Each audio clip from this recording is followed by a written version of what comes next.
안녕하십니까. 인생은 생각보다 길고 연금은 생각보다 쓸모있다의 저자 최재식입니다. 이번 시간에는 공적연금 제도에 대해 이야기해 보겠습니다. 인류가 연금 제도를 도입한 것은 탁월한 선택이었습니다. 현재 초보 노년 상당수가 연금 없이 못 사는 연금 수급자인 것만 봐도 잘 알 수 있겠죠. 이런 점에서 연금이 고령사회의 버팀목이라는 것은 변함없는 사실일 것입니다. 그럼 정부는 이런 상황을 예측해서 연금 제도를 도입했을까요? 답은 그렇지 않다입니다.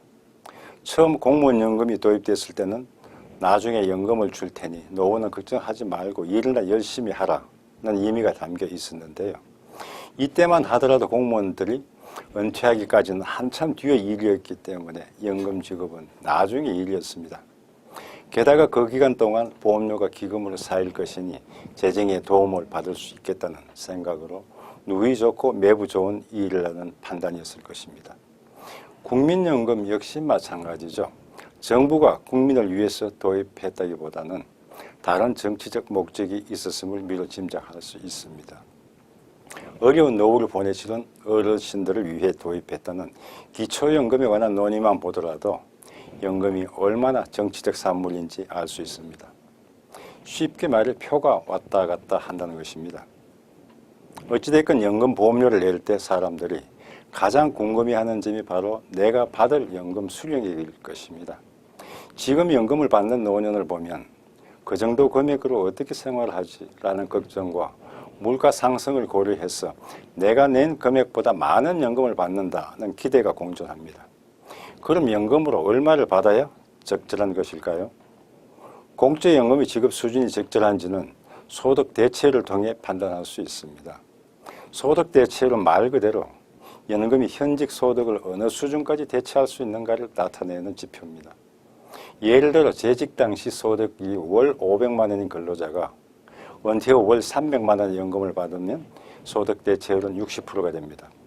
좀 더 구체적으로 살펴보면 본래 임의 소득 대체율은 최종 소득 대비 첫 연금액의 비율을 가리킵니다.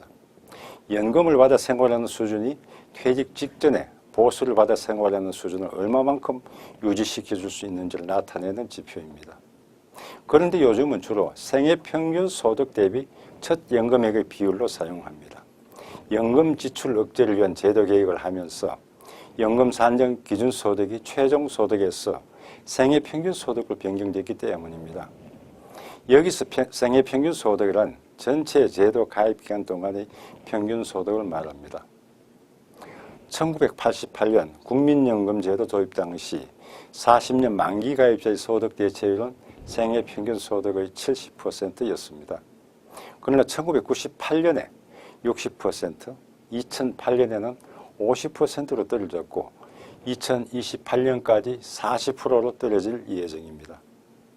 그런데 국민연금에서 인정하던 소득 상한이 너무 낮아 실질 소득 기준의 소득 대체율은 이보다 훨씬 더 낮은 것이 사실입니다. 반면 공무원 연금의 소득 대체율은 33년 만기 가입한 경우 최종 소득의 76%로 장기간 유지했지만 2010년부터 생애평균 소득으로 변경되어 62.7%가 되었습니다. 그리고 2015년에 공무원 연금 개혁을 거쳐 앞으로 56.1%까지 점진적으로 낮아질 예정입니다. 물론 소득 대체율이 50%라고 해서 생활 수준이 현직에 비해 50%로 떨어지는 것은 아닙니다. 순소득 대체율은 이보다 높다고 봐야죠. 왜냐하면 연금은 비용을 들이지 않고 받을 수 있지만 현직에서는 소득 활동을 하면서 비용과 노력이 들어가기 때문입니다. 또한 국민연금과 공무원연금만으로 생활하는 게 아니라 퇴직금이나 개인연금도 포함해서 생활하는 것이니 이것도 포함해서 비교하는 게 합당하다고 할 수 있습니다. 안타깝게도 적절한 소득 대체율에 대한 국제 기준이나 합의는 없습니다.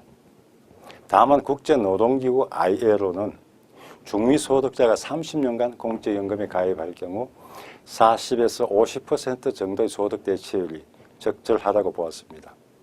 세계은행에서 제시한 소득 대체율은 공적연금은 40% 수준이며 공적연금, 개인연금 등을 모두 합했을 때 약 60% 수준입니다.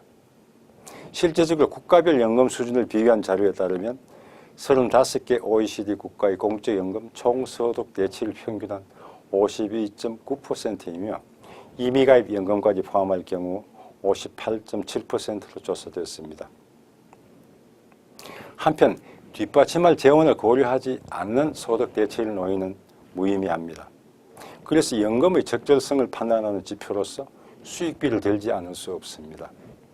수익비는 미래연금 현가를 납부한 보험료 현가로 나눈 것으로 정의해야 합니다. 쉽게 말해 낸 돈 대비 받는 돈을 비교하는 것이죠. 현재 연금수급자 세대의 수익비는 공무원연금이 국민연금보다 높습니다. 하지만 2015년 공무원연금 개혁 이후 수익비는 약 1.5배로서 중간 소득자 기준의 국민연금 수익비와 비슷한 수준입니다. 공무원연금이 국민연금보다 더 내고 더 받지만 내는 보험료 대비 받는 연금액의 비율은 비슷하다는 뜻입니다. 수익비로 형평성을 맞춘 것이죠. 수익비는 1위 수지 상등입니다. 그 이상이면 제도 외적으로 지원을 받거나 후세대가 더 부담해야 제도가 지속 가능합니다. 현 세대의 적절한 연금을 이야기하면서 그 비용을 다른 사람이나 후세대에게 떠넘기는 것은 무책임합니다. 따라서 점차적으로 고령화되는 사회에서 자기 책임을 보다 강화하면서 적절한 연금 수준을 논의해야 한다고 생각합니다. 다음 시간에는 무엇이 합리적이고 공정한 연금인지 함께 생각해 보도록 하겠습니다.